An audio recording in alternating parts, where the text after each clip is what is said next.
السلام علیکم ناظرین، اس ویڈیو میں ہم قیامت کی 10 نشانیوں کے متعلق ذکر کریں گے۔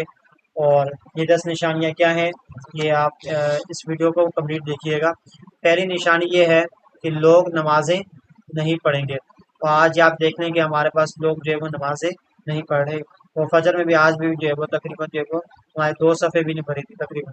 تو یہ ہمارے پاس یہ مسجدوں کا یہ حال ہے۔ اور امانت ضائع کریں گے، یعنی امانتوں میں خیانت کرنا عام ہو جائے گا۔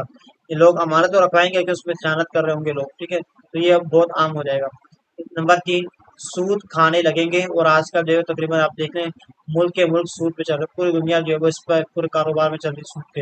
اب ظاہر ہے یہ یہودیوں کے کنٹرول میں بینکنگ سسٹم، تو سارا جو ہے وہ سود پر ہی چل رہا ہے۔ اسی طرح جو ہے وہ جھوٹ کو حلال سمجھنے لگیں گے، یعنی کہ جھوٹ ہے اس کو جو ہے وہ جائز سمجھ کر جھوٹ بولیں گے، مسئلہ ہی کوئی نہیں۔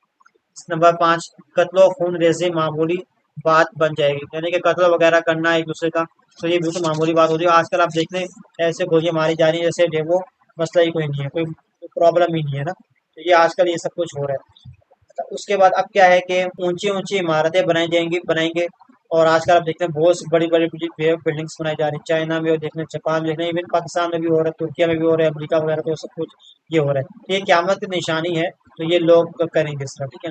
اسی طرح دین بیچ کر دنیا خریدیں گے، یعنی کہ جو دین اس کو بیچ کر دنیا خریدیں گے، یعنی کہ اس کا بہت سے مطلب ہو سکتے ہیں۔ ایک مطلب یہ کہ بنا جو ہے وہ اپنا جو ہے وہ دین و ایمان بیچ کر دنیا خریدے گا، اور آج کل آپ دیکھ لیں مولوی لوگ جو ہے وہ بک جاتے ہیں، کچھ سب نہیں، کچھ لوگ بک جاتے ہیں۔